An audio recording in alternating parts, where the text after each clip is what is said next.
On the outskirts of a small town called Shadow Valley stood a cave known as the Devil's Throat.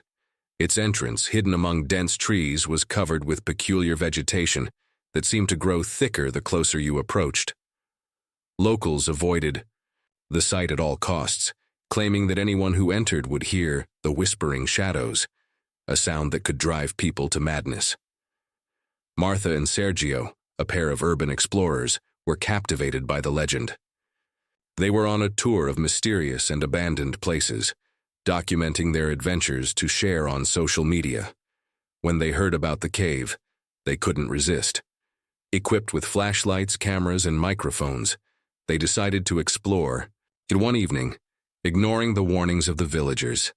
As they arrived, the air felt colder than expected, as if the cave itself was exhaling.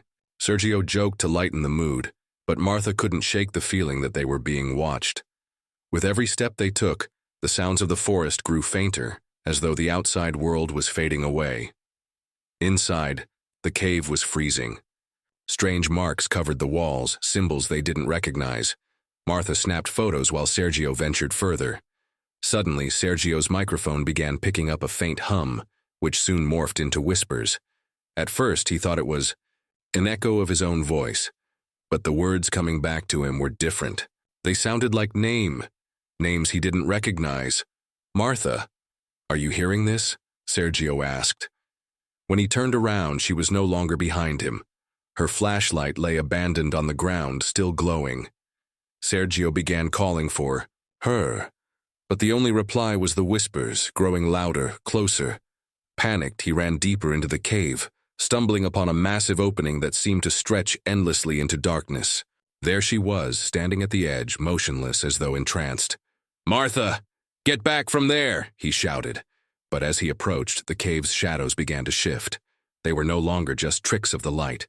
They were figures, elongated human-like forms with glowing eyes that flickered like embers. The shapes moved toward Martha, murmuring into her ears. Sergio rushed forward, but an invisible force slammed him against the wall, knocking the air from his lungs. "You do not belong here," a voice echoed directly in his mind. Martha turned to face him slowly. Her eyes, once vibrant and green, were now entirely black. "They chose me," she said in a voice that was not hers. Before Sergio could react, Martha stepped forward and disappeared into the abyss. One by one, the shadows followed her, leaving nothing behind but the fading sound of whispers.